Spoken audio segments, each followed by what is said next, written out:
Good morning, everyone, and thank you for being here today. I am pleased to welcome you to this presentation on ascending cholangitis. My name is Dr. Asim Hussein. Today, we'll be exploring this important topic, including its causes, diagnosis, and management. Over the next few minutes, I'll guide you through key concepts and recent insights.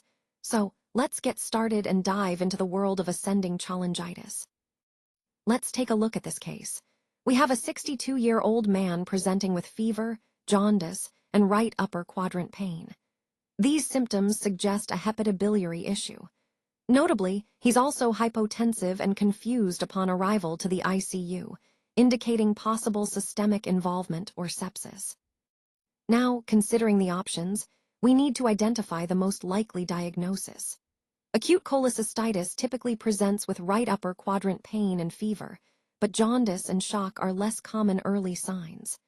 Acute pancreatitis usually causes epigastric pain radiating to the back, with elevated pancreatic enzymes, but jaundice and hypotension aren't hallmark features. Ascending cholangitis, on the other hand, often presents with Charcot's triad: fever, jaundice, and right upper quadrant pain, and can progress to sepsis and hypotension if severe. Viral hepatitis can cause jaundice and systemic symptoms, but rarely causes shock or localized pain. Ischemic hepatitis results from hypoperfusion, leading to elevated liver enzymes, but it doesn't typically cause pain or jaundice initially. Therefore, considering the presentation, fever, jaundice, right upper quadrant pain, hypotension, and confusion, the most fitting diagnosis is ascending cholangitis. This highlights the importance of recognizing biliary infections and their potential severity. Connecting this to our overall theme, early identification and management of biliary emergencies are crucial to prevent complications like sepsis and shock.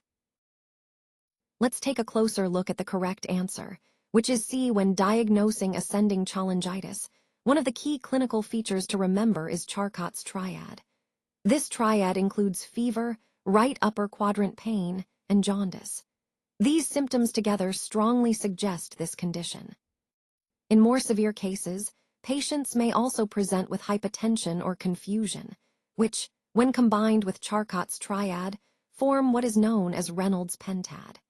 Recognizing this pentad is crucial because it indicates a more serious, potentially life-threatening situation requiring urgent intervention.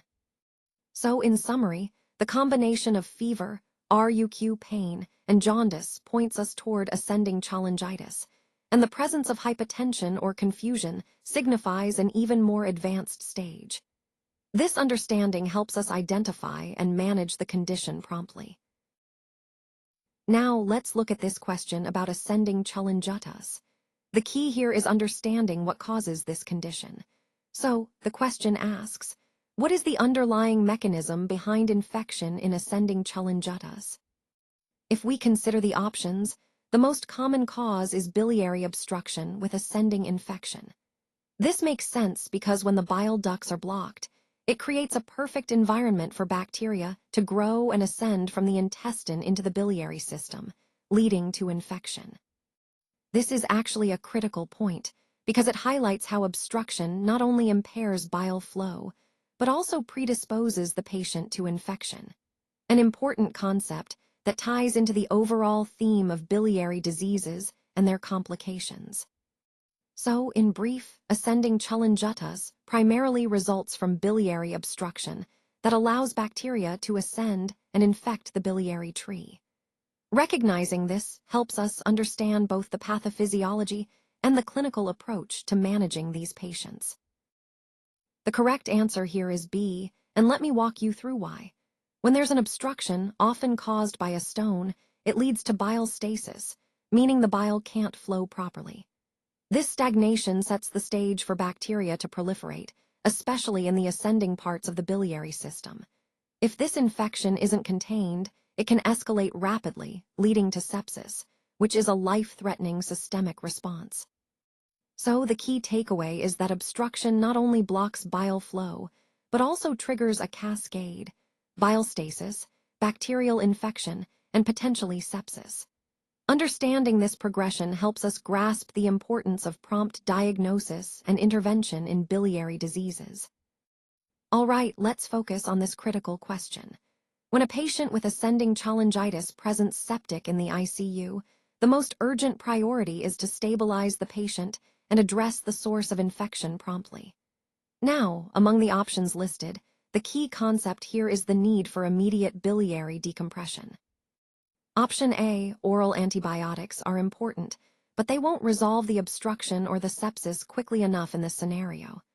Option C, observation and fluids only, would be insufficient given the severity of sepsis. Option D, laparoscopic cholecystectomy, is a definitive treatment, but isn't the immediate step in an acute septic patient.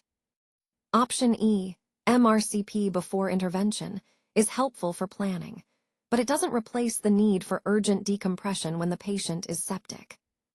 That leaves us with option B, urgent ERCP for biliary decompression.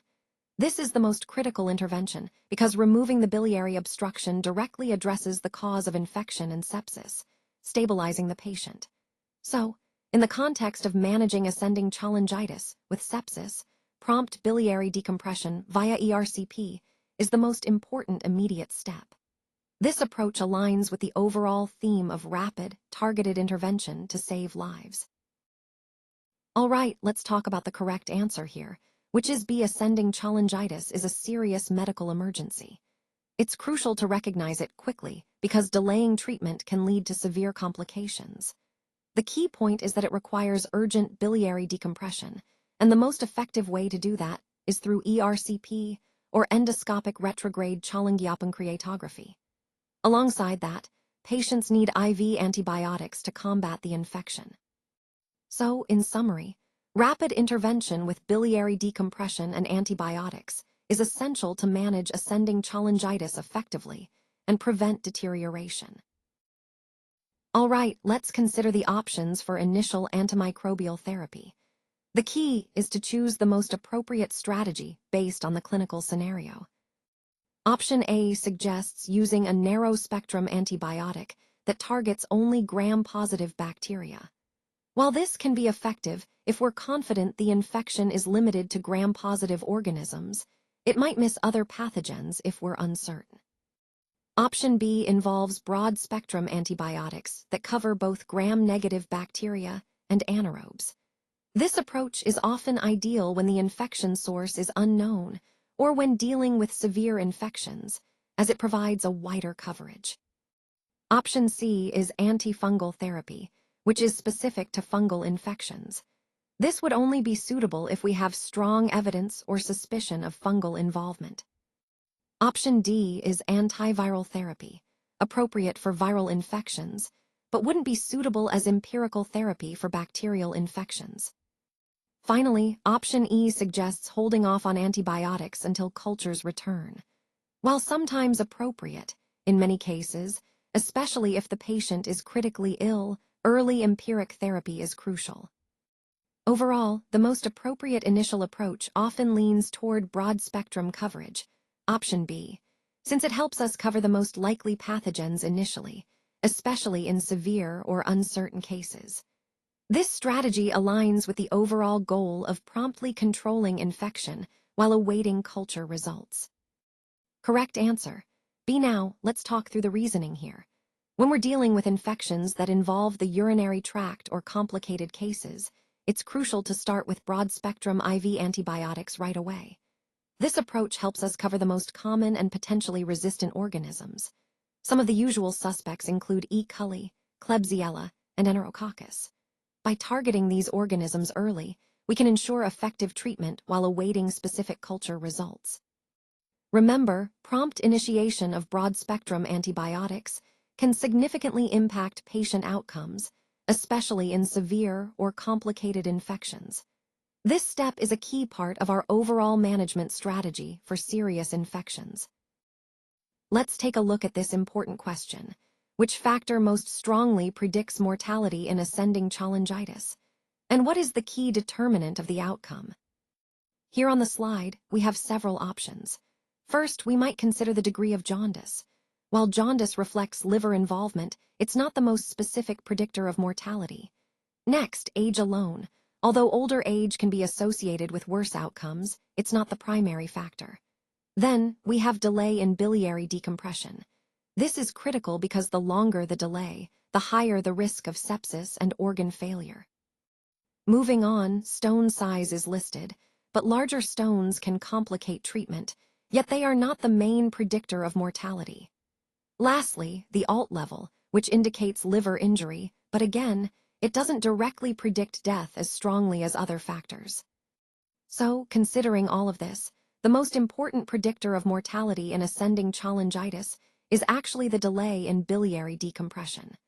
Prompt intervention is crucial because it directly impacts sepsis control and patient survival. This ties into the overall theme of early recognition and management being essential in these cases. The correct answer here is C now. Let's focus on why that's so important. The key point is that delays in performing ERCP or biliary drainage are actually the main drivers of mortality in these cases. In other words, if we wait too long to control the source of the infection or blockage, the patient's risk of severe complications or death increases significantly. Early source control, that is, promptly relieving the biliary obstruction, really saves lives. It's a crucial step in managing these patients effectively. This slide emphasizes that timely intervention isn't just a procedural detail, it's a critical factor that can make the difference between recovery and a tragic outcome. So, as part of the overall theme, this highlights the importance of recognizing the urgency early and acting swiftly to perform interventions like ERCP. The sooner we can relieve the obstruction, the better the chances of a positive outcome. Today, I want to focus on defining a specific condition that we often encounter in clinical practice. It's an acute bacterial infection of the biliary tree that occurs due to an obstruction. This condition is known as ascending cholangitis, and when it's severe enough to require intensive care, we refer to it as ICU-acquired ascending cholangitis. What's important to remember is that this infection isn't just a simple bacterial invasion. It's a response to a blockage that prevents normal bile flow. This obstruction creates a perfect environment for bacteria to ascend from the duodenum up into the biliary system, leading to infection.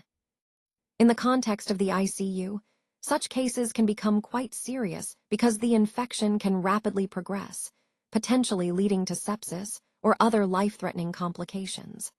Understanding this definition helps us recognize the importance of early diagnosis and prompt management, especially in critically ill patients. So, grasping this concept is key to appreciating the broader themes of biliary infections and their impact on patient outcomes. Let's take a closer look at some of the common causes of biliary obstruction. First and foremost, gallstones are the most frequent culprit. They can block the biliary ducts, leading to significant issues.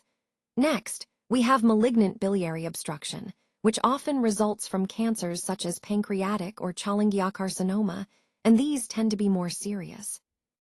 Biliary strictures or stents are also common causes. Strictures are narrowings that can develop from injury or inflammation, while stents are sometimes placed to keep the ducts open, but they can also cause obstructions themselves. Lastly, ascending cholangitis, especially in ICU settings, is an important cause to consider. This infection can rapidly worsen and requires prompt attention. Recognizing these causes is crucial because they form the backbone of how we approach diagnosis and management in biliary disease. Let's go over some classic signs that help us identify cholangitis. The Chuckut triad includes fever, right upper quadrant pain, and jaundice. These are the hallmark features you'll often see together in patients. When the condition worsens, it can progress to what we call Raynaud's pentad, which adds hypotension and altered mental status to the triad. Recognizing these signs early is crucial because ascending cholangitis can become severe, especially in ICU patients. It's important to understand that the presence of these features indicates a significant infection that may require urgent intervention. Connecting this to our overall theme, identifying these key signs promptly can be lufsavung, especially in critically ill patients. Let's take a closer look at some key lab findings that can really help us in diagnosing and managing cholangitis. First, Cholestatic liver function tests, or LFTs, often show an increase in alkaline phosphatase, or ALP, and bilirubin levels.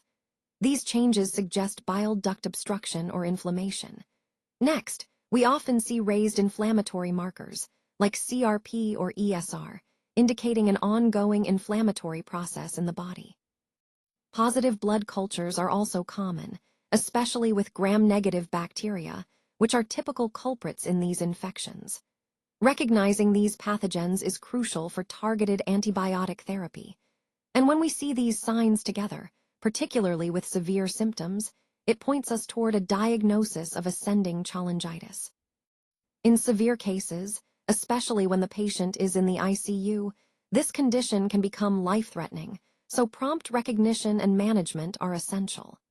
These lab findings are interconnected. They help us piece together the clinical picture and guide our treatment approach effectively. Let's talk about the management priorities in the ICU for patients with these critical conditions. First, administering immediate IV broad-spectrum antibiotics is crucial. This helps to quickly combat the infection and prevent it from spreading further. Next, aggressive resuscitation is essential to stabilize the patient's hemodynamic status, ensuring adequate perfusion and oxygenation. Urgent biliary decompression through ERCP is typically the next step, especially in cases like ascending cholangitis, to relieve biliary obstruction and reduce infection risk. If ERCP isn't available or fails, percutaneous drainage becomes a valuable alternative to achieve decompression. In summary, the key in the ICU is to act swiftly with antibiotics and resuscitation, then prioritize biliary decompression by the most effective means available. These steps are vital to improving outcomes and managing severe infections like ascending cholangitis effectively. When it comes to definitive management, the main goal is to address the underlying problem causing the obstruction. This typically involves procedures like stone extraction or placing a stent to ensure the duct remains open. By removing the obstruction or bypassing it, we can resolve the root cause and prevent recurrence. In cases of ascending cholangitis, especially if it's severe, these patients often require intensive care unit management. This is crucial because they can become critically ill, with risks of sepsis and multi-organ failure. So, while the definitive treatment targets the obstruction itself, managing these patients in the ICU ensures close monitoring and support during their recovery. Overall, controlling the immediate infection and then definitively resolving the obstruction are key steps in managing these complex cases effectively. Let's take a closer look at prognostic factors, starting with the importance of the time to biliary drainage. This is actually considered the strongest predictor of survival in these patients. Essentially, the sooner we can relieve the biliary obstruction, the better the patient's chances of recovery. Delays can lead to worsening infection and other complications, so timely intervention is critical. Now, when we think about ascending cholangitis, especially in ICU settings, the severity of the infection really underscores how urgent and vital prompt management is. Rapid diagnosis and drainage can significantly influence outcomes. This highlights that, across the board, swift action isn't just best practice, it's a matter of survival. So, tying this back to our overall theme, recognizing the key prognostic factors helps us prioritize interventions and improve patient outcomes. The time to biliary drainage stands out as a vital element that can make a real difference in prognosis. Today, I want to highlight a key point with this exam pearl. Cholangitis is truly a drain or die condition. What does that mean? Well, it underscores the fact that antibiotics alone are often not enough to manage this situation effectively. In cases of ascending cholangitis, especially those severe enough to require ICU care, prompt and definitive drainage of the biliary system is absolutely essential. Without proper drainage, the infection can rapidly worsen, leading to sepsis and organ failure. So, when you're dealing with this condition, remember that antibiotics are just one part of the treatment, but drainage is the critical step that can be life-saving. This concept ties back to our overall theme of timely intervention and decisive management in critical biliary infections. Thank you so much for your time and attention today. I truly appreciate your engagement and interest in the topics we've covered. Remember, the key points we've discussed are all about understanding the importance of these concepts and how they can impact your work or projects moving forward. I hope this presentation has provided you with valuable insights and practical ideas to apply. Once again, thank you for being such an attentive audience. I look forward to seeing how you take these ideas and implement them in your own endeavors.